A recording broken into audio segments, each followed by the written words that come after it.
오늘 회개치 않고 덮어버리는 죄의 무서운 결과라는 제목으로 말씀을 전하겠습니다. 요즘 사무엘하 말씀을 우리가 계속 이제 묵상하고 있죠. 사무엘하 말씀을 묵상하면서 여러분 뭘 느끼십니까? 죄가 얼마나 무서운가 하는 것을 여러분 깨닫지 않습니까? 특별히 회개하지 않는 죄, 이 회개하지 않는 죄가 얼마나 우리의 삶을 철저하게 파괴하는가 하는 것을 보게 되었습니다. 그런데 우리는 어떻습니까? 우리는 너무 감사하지 않습니까? 예수님이 피값으로 우리를 이 죄의 심판으로부터, 죄의 저주로부터 우리를 자유케 하신 겁니다. 할렐루야. 너무 감사하지 않습니까? 이 죄의 심판으로부터 우리를 자유케 하셨을 뿐만 아니라 죄를 이길 수 있는 힘도 주셨습니다. 아멘이십니까? 맨날 우리는 어쩔 수 없이 죄를 지을 수밖에 없다 이런 이게 아닙니다. 로마서 8장에 어떻게 말씀하고 있습니까? 성령을 좇아 행하라. 그리하면 육신의 욕심을 이루지 아니하리라. 분명히 말씀하고 계십니다. 이게 뭘 말씀하십니까? 우리가 성령 충만하면, 우리가 성령님을 쫓아가면 어떻게 된다고요? 죄를 이길 수 있다는 겁니다. 우리 하나님께서 성령님을 통해서 이 죄의 저주로부터 구원받았을 뿐만 아니라 죄를 이길 수 있는 힘도 우리에게 주셨다는 겁니다. 할렐루야. 근데 사탄은 자꾸 이걸 잊어먹게 만들죠. 그래, 우린 약해서 안 돼. 우린 연약합니다. 약해서 오늘도 넘어집니다. 뭐 그런 찬양도 있지 않습니까? 그런데 우리 힘으로 넘어질 수밖에 없지만, 우리 힘으로는 안 되지만 성령님의 능력으로 이길 수 있다는 겁니다. 옆에 계신 분들 축복하십시오. 성령님의 능력으로 죄를 이길 수 있습니다. 성령 능력으로 죄를 이길 수 있습니다. 아멘이십니까? 이걸 믿어야 됩니다. 사탄은 계속 이것을 잊어버리게 만듭니다. 그런데 우리가 예수님의 보혈의 능력을 의지하고 우리가 주님 앞에 나아갈 때입니다. 보혈의 능력을 의지하고 나아갈 때 우리가 죄를 이기는 겁니다. 우리가 근데 주님의 뜻대로 거룩한 삶을 살려고 하다가 넘어지면 어떻게 합니까? 넘어질 때도 있습니다. 그때는 여러분 요한 1서 1장 9절 말씀, 어떤 말씀입니까? 만일 우리가 우리 죄를 자백하면 저는 미쁘시고 의로사 우리 죄를 사하시며 모든 불의에서 우리를 깨끗게 하실 것이요. 할렐루야. 비록 우리가 때론 넘어질 때가 있습니다. 우리가 깨어있지 못해서 넘어질 때가 있습니다. 우리 약하면 인정할 수밖에 없습니다. 하지만 우리는 또 예수 그리스도의 보혈의 능력을 의지해서 주님 앞에 다시 나갈 수 있는 겁니다. 할렐루야. 이것도 은혜 아닙니까? 이것도 주님의 은혜입니다. 할렐루야. 그런데 우리가 이 죄를 우리가 적절하게 다루지 않으면 우리가 예수님의 피가 우리의 죄를 용서하지 못할 것이 없습니다. 그렇지 않습니까? 그런데 우리가 이 죄를 감추고 우리가 이것을 주님 앞에 고백하고 회개하지 않으면 여전히 그 죄의 파괴적인 그 결과를 우리가 맛볼 수밖에 없습니다. 오늘 본문 그것을 보여주고 있죠. 자, 오늘 본문이 14장인데 13장의 내용이 어떤 것들이 나옵니까? 13장에 보면 다윗의 아들 압살롬이 어떻게 합니까? 같은 형제지 않습니까? 물론 배달은 형제지만 형제 암논을 죽여버립니다. 암논은 형이죠. 배달은 형이고 그리고 다윗을 이어서 왕이 될 사람입니다. 죽여버렸습니다. 왜 그랬습니까? 자기 동생, 그죠? 자기 동생을 강간하고, 그죠? 그것도 너무나 악한 일인데 어떻게 했습니까? 쫓아내버린 겁니다. 쫓아내버렸습니다. 그래서 이 압살롬이 2년 동안이나 그죠? 원한을 품고 있다가 이 암논을 죽여버립니다. 암논만 죽이는 것이 아니라 그것은 뭡니까? 자기 스스로 자기 인생도 파괴하는 거 아닙니까? 암논 죽이는 걸 끝나는 것이 아니라 자기 인생도 스스로 이 파괴되는 겁니다. 자, 그런데 왜 압살롬이 왜 이런 일이 왜 이런 비참한 일이 일어났을까요? 13장 21절에 보면 다윗 왕이 이 모든 일을 듣고 심히 노하니라라고 되어 있습니다. 다윗 왕이 어떻게 했다고요? 암논이 저지른 이 악행을 다 들었다고 되어 있습니다. 다 들었습니다. 그리고 심히 노했습니다. 그리고 끝입니다. 어떻게 됩니까? 다윗이 그 죄에 대해서 물어야 되지 않습니까? 합당하게 암논이 저지른 죄에 대해서 회개하게 만들고 그 죄에 맞게 처벌을 받아야 되는데 그렇게 하지 않았습니다. 그리고 또 어떻게 했습니까? 이렇게 암논으로 하여금 회개하게 하고 또 자기 죄를 깨닫게 하고 다말에게 용서를 구하게 해야 되죠. 그렇지 않습니까? 용서를 구하게 해야 됩니다. 화해한다는 건 쉽지 않죠. 회개하게 하고 또 용서를 구하고 화해하게 만들어야 되는 겁니다. 그런데 다윗이 그것이 없습니다. 자기 딸 아닙니까? 다말을 위해서 위로하고 위로해줘야 됩니다. 다말을 위로하는 것은 뭡니까? 암논의 잘못을 인정하게 만들고 용서를 구하게 하는 것이 다말을 위로하는 것이죠. 그것이 없었습니다. 죄를 제대로 다루지 않고 어떻게 했습니까? 죄를 그냥 덮어버린 겁니다. 죄를 덮어버렸습니다. 그 결과가 2년 후에 압살롬이 원한을 품고 암논을 죽여버리게 되는 그런 일들이 일어나게 된 겁니다. 여러분, 이처럼 여러분 해결하지 않고 회개하지 않고 덮어버리는 죄는 끝나는 것이 아닙니다. 엄청난 파괴적인 그런 결과를 가져오게 되는 겁니다.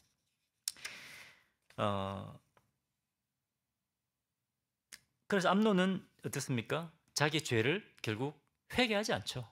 회개하지 않습니다. 그리고 사무엘하 13장 22절 한번 보십시오. 사무엘 13장 22절. 압살롬은 암논이 그의 누이 다말을 욕되게 하였으므로 그를 미워하여 암논에 대하여 잘잘못을 압살롬에게 말하지 아니하니라 라고 되어 있습니다. 압살롬도 막 미워하고 원한을 품었지만 잘잘못을 얘기하지 않았다고 되어 있습니다. 아마도 이 암논이 엄청난 뭡니까? 힘을 가지고 있기 때문에 그랬을 겁니다. 이 당시까지만 해도 암논을 두려워했을 것입니다. 암논은 다윗을 이어 왕이 될 사람이었습니다. 왕의 계승자였습니다. 여러분 드라마 많이 보셨죠? 맞습니까? 앞으로 왕이 될 가능성이 있는 왕자 뒤에는 누가 따릅니까? 사람들이 유력한 정치의 힘들을 가진 사람들이 막 붙지 않습니까? 암논에게도 아마 그랬을지 모릅니다. 암논에게는 어떤 힘과 파워가 있었을 겁니다. 그렇기 때문에 압살롬은 그것에서 말할 수 없을 겁니다. 다윗이 볼 때도 암논은 어떤 사람입니까? 앞으로 왕이 될 사람입니다. 덮어버린 겁니다. 하지만 다윗이 이렇게 하면 안 됩니다. 비록 암논이 왕이 될 사람이라 할지라도 오히려 더 다윗은 아버지로서 또 이스라엘 왕으로서 암논의 죄를 확실히 짚고 넘어갔어야 되는 겁니다. 그런데 그렇게 하지 않았다고 하는 것입니다. 여러분 이처럼 회개하지 않은 죄 그리고 회개에 근간 화해가 없을 때 이 죄가 우리의 삶을 파괴하고 마는 것입니다. 다윗은 엄청난 고통을 겪게 됩니다. 그렇지 않습니까? 물론 아들이 딸을 강간한 사실도 너무나 고통스러운 일이지만 아들이 또 다른 아들을 죽여버리는 이것은 이 아버지로서 정말 감당할 수 없는 그런 고통을 겪는 겁니다. 원인이 어디 있습니까? 다윗이 그 죄를 제대로 다루지 않았기 때문입니다. 그런데 오늘 본문을 보십시오. 오늘 본문에도 마찬가지입니다. 오늘 본문에도 다윗은 그 죄를 제대로 다루고 있지 않습니다. 하나님의 구원과 회복을 누리기 위해서는 반드시 뭐가 필요하다고요? 회개가 필요하다는 겁니다. 회개하고 그 다음에 깨어진 관계를 위해서 용서를 구하고 용서하고 화해해야 됩니다. 오늘 본문에도 그것이 없습니다. 자, 1절 보겠습니다. 스루의 아들 요압이 왕의 마음이 압살롬에게로 향하는 줄 알고 어, 이 요압 장군이 보니까 다윗이 어떻게 하고 있습니까? 압살롬을 인해서 안타까워하고 또 압살롬을 그리워하는 겁니다. 참 아이러니하지 않습니까? 형을 죽인 아들입니다. 그럼에도 불구하고 이 아버지는 이 압살롬을 안타까워하는 겁니다. 도망가서 이제 도망가 버린 압살롬 안타까워하고 또 그리워하는 겁니다. 이 암논 요압 장군이 그것을 보고 어떻게 합니까? 다윗의 마음을 보고 이 압살롬을 데려오려고 계략을 꾸밉니다. 여러분, 지금 요압이 압살롬을 데려오려고 하는 것, 이게 지금 뭐가 잘못됐습니까? 뭐 용서하는 것 잘못됐습니까? 뭐가 잘못됐습니까? 잘못된 거 없습니까? 압살롬을 데려오기 전에 압살롬이 뭘 해야 됩니까? 회개해야 되죠. 그죠? 회개해야 됩니다. 근데 그것 없이 지금 요압이 압살롬을 데려오려고 하는 겁니다. 압살롬이 자기가 지은 죄 때문에, 형제를 죽인 그 죄 때문에 회개하고 있는가 아닌가, 그것은 생각지도 않고 이 요압은 압살롬을 데려오려고 합니다.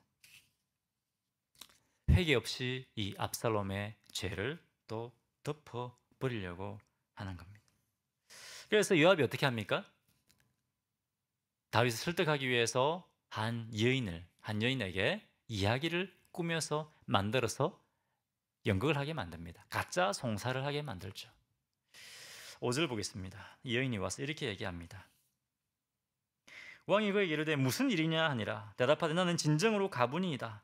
남편은 죽고 이 여종에게 아들 둘이 있더니 그들이 들에서 싸우나 그들을 말리는 사람이 아무도 없으므로 한 아이가 다른 아이를 쳐 죽인지라. 굉장히 비슷한 이 이야기가 나옵니다. 무슨 얘기입니까? 아들이 둘밖에 없는데 한 아들이 다른 아들을 쳐서 죽였습니다. 지금 뭐가 지금 연상이 되고 있습니까? 마치 압살롬이 암논을 쳐 죽인 그 이야기를 지금 연상시키고 있습니다. 자, 그런데 7절에 이 여인이 이야기를 통해서 지금 다윗이 이제 자비한 사람 아닙니까? 다윗의 자비한 그 마음을, 그 자비심을 뭡니까? 지금 자비심에 호소하고 있습니다. 7절에 온 족속이 일어나서 당신의 여종 나를 핍박하여 말하기를 그의 동생을 쳐 죽인 자를 내어놓으라. 우리가 그의 동생 죽인 죄를 갚아 그를 죽여 상속자 될 것까지 끊겠노라 하오니 그러한즉 그들이 내게 남아있는 숯불을 꺼서 내 남편의 이름과 씨를 세상에 남겨두지 아니하겠나이다 하니. 뭡니까? 온 이 사람들이 어떻게 말하고 있습니까? 동생 죽인 그 아들을 내놔라. 동생을 죽였기 때문에 뭡니까? 법에 따르면 마땅히 우리가 죽여야 된다. 그렇죠. 우리가 너희 아들을 살인죄로 죽이겠다. 사형을 지키겠다. 이런 말입니다. 자, 그러면서 강조하는 것이 뭡니까? 상속자를 끊어버리겠다. 상속도 받지 못하고 상속자로 끊어버리겠다는 말입니다. 이 여인에게서는 낭패 아닙니까? 그죠? 아들 둘 지금 다 잃게 생겼습니다. 근데 그래서 사람들이 정의를 가장하여 뭡니까? 이 여인의 재산을 빼앗아 버리고자 하는 그런 나쁜 의도도 여기에 포함되어 있는 겁니다. 그걸 지금 얘기하고 있는 겁니다. 그리고 이 여인은 과부기 때문에 이제 아들 둘 다 죽고 나면 어떻게 됩니까? 자기를 돌봐줄 사람이 없습니다. 이 당시에 가장 살기 힘들었던 사람들이 과와 과부들 아닙니까? 그러니까 뭡니까? 하나밖에 없는 이 아들마저 죽으면 저도 이제 죽습니다. 저도 살 길이 없습니다. 다윗 왕이시여, 저에게 자비를 베풀어 주십시오. 우리 아들을 살려주십시오. 그거 아닙니까? 10절에 보면 이 과부가 뭡니까? 다윗으로 하여금 연민을 느끼게 만드는 거죠. 그래서 자기에게 자비로운 판단을 해달라고 이렇게 간구를 하는 겁니다. 지금 뭡니까? 그렇게 했을 때 11절에 다윗이 이렇게 얘기합니다. 여호와께서 살아계심을 두고 맹세하노니 내 아들의 머리카락 하나도 땅에 떨어지지 아니하리라 하니라. 다윗이 이런 판결을 내립니다. 걱정하지 마라.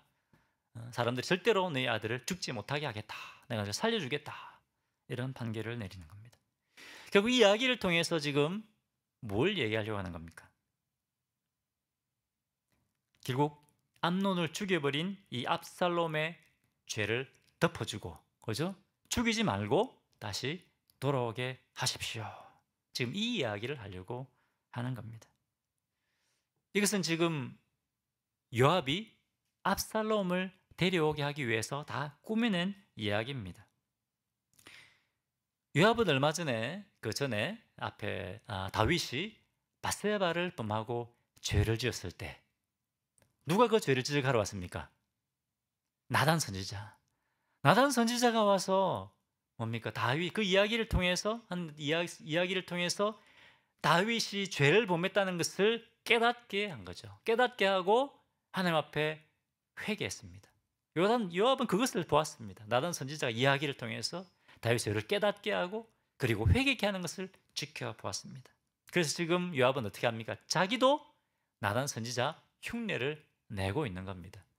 자기도 이야기를 통해서 뭡니까? 다윗을 설득하려고 하는 겁니다. 그런데 여러분, 나단 선지자와 지금 이 요압이 하고 있는 것은 완전히 다릅니다. 뭐가 다릅니까? 나단 선지자는 다윗으로 하여금 죄를 깨닫게 하기 위해서 하나님이 주신 말씀을 이걸 통해서 지금 깨닫게 하는 겁니다. 그렇죠? 그런데 요압은 지금 어떻습니까? 요압은 자기가 원하는 것을 이루기 위해서 이 이야기를 통해서 다윗을 설득하려고 하는 겁니다. 요압은 겉으로 보기에는 뭡니까? 아버지 다윗을 위하는 척합니다.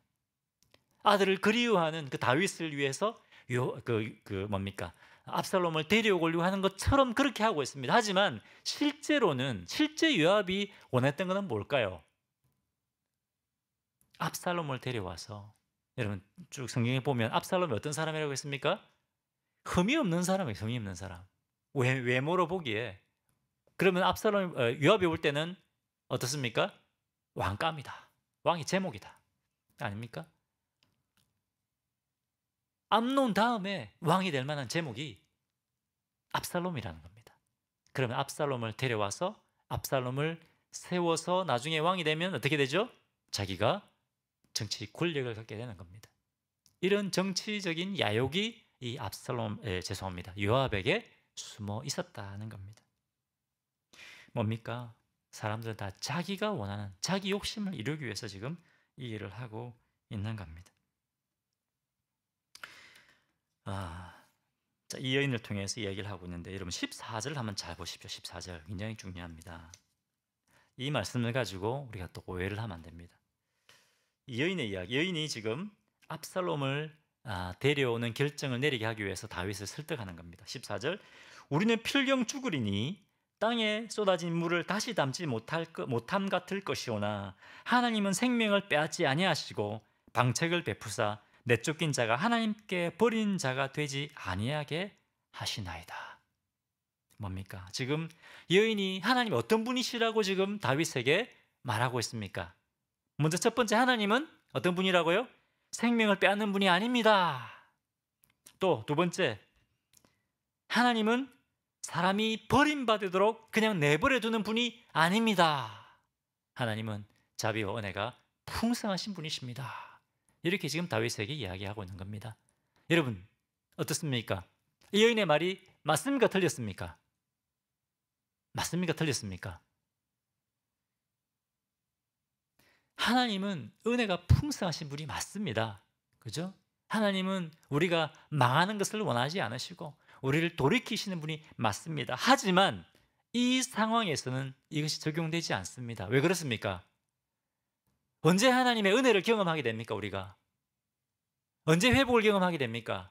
회개할 때입니다. 회개하고 깨어진 관계를 위해서 우리가 용서하고 용서를 구하고 화해할 때, 그때 진정한 회복이 일어나는 겁니다. 근데 그것 없이 하나님은 그냥 은혜를 베푸시는 분이다. 지금 그거를 이야기하고 있는 겁니다. 하나님 우리에게 먼저 원하시는 것은 회개를 원하십니다. 사람들은 이 여인처럼 사람들은 자기가 믿고 싶은 것만 믿습니다. 많은 사람들이 그렇습니다. 자기가 듣고 싶은 것만, 설교를 들어도 듣고 싶은 것만 딱 챙기고 이건 아니고 이건 아니야, 이건 아니야, 이건 맞아. 자기가 원하는 것만 취하려고 합니다. 그렇지 않습니까? 이 여인이 바로 그런 겁니다. 이 여인을 통해서 우리의 지금 모습을 보여주고 있는 겁니다.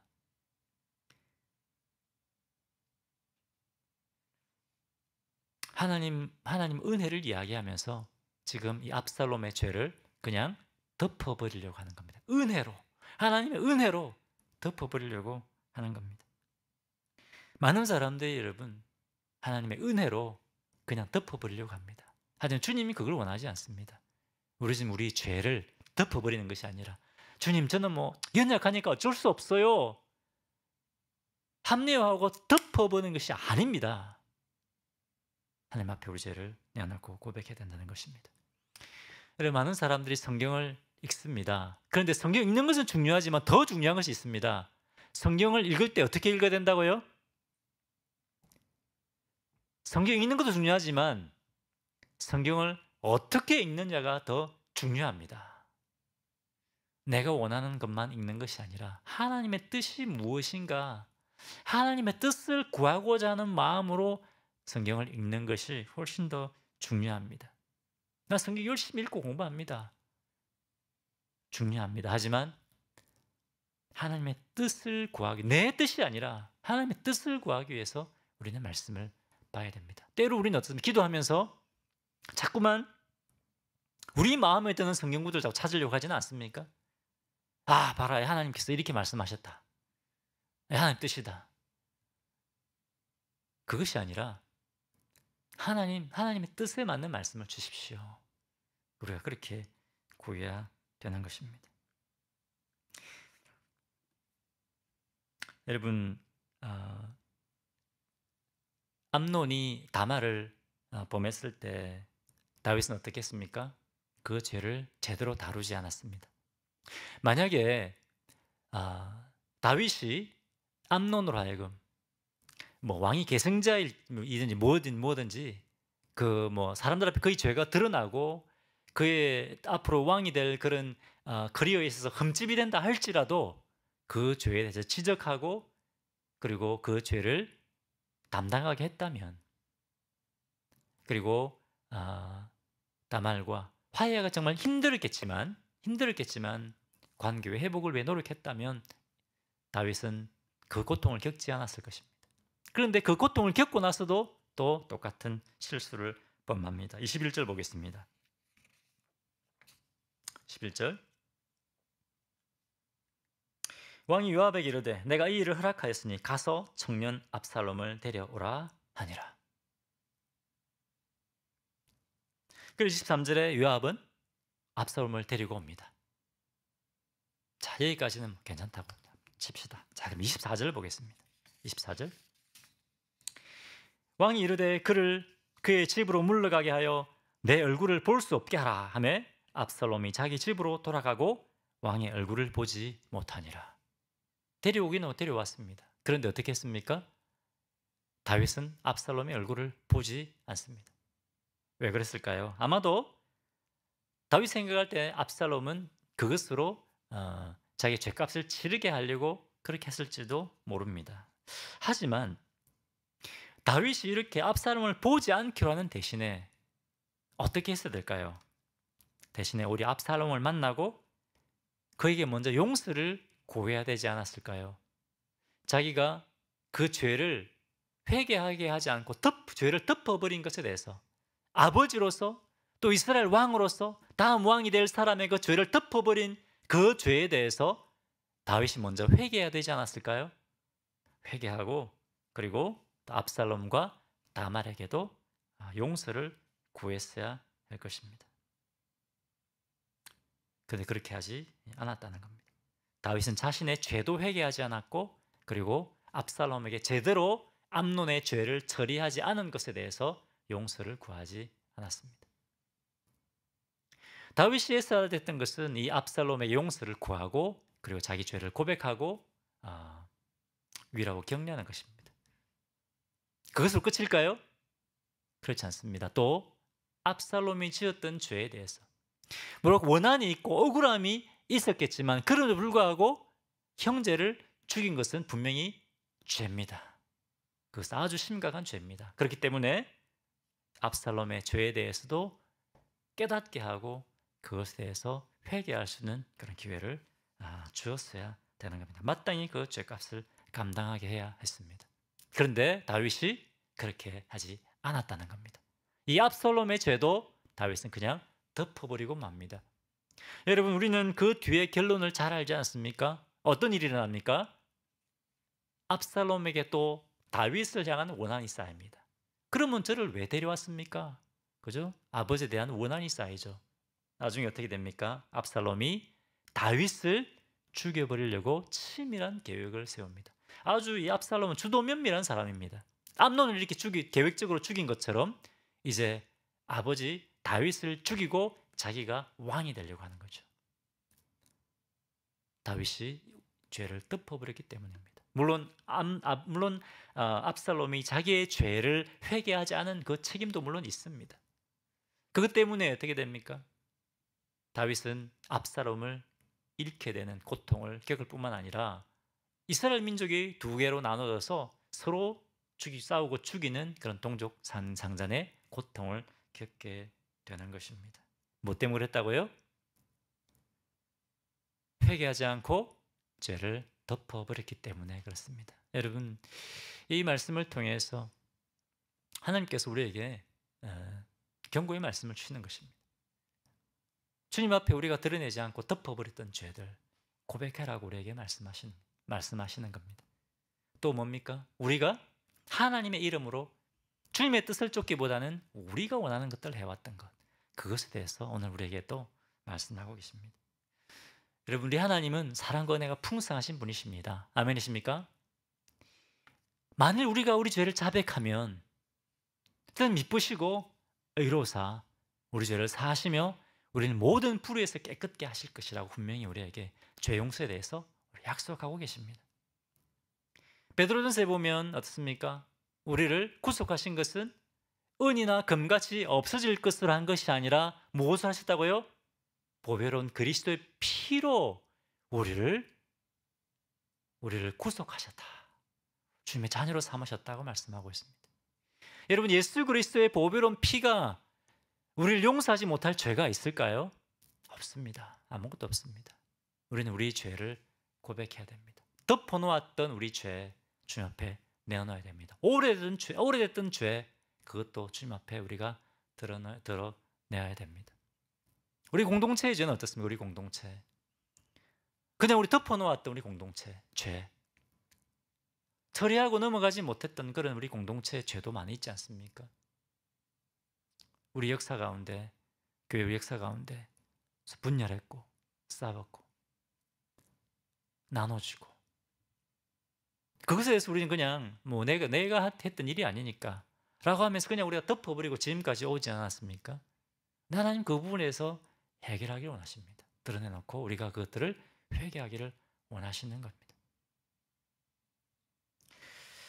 시간에 이 말씀을 통해서 두 가지 우리가 주님 말씀하시는 두 가지를 우리가 좀 붙들어야 되겠습니다. 첫 번째 뭘까요? 덮어놨던 죄를 덮어버리지 마라. 주님 앞에 회개하라. 그죠? 덮어놨던 죄를 고백해야 되겠습니다.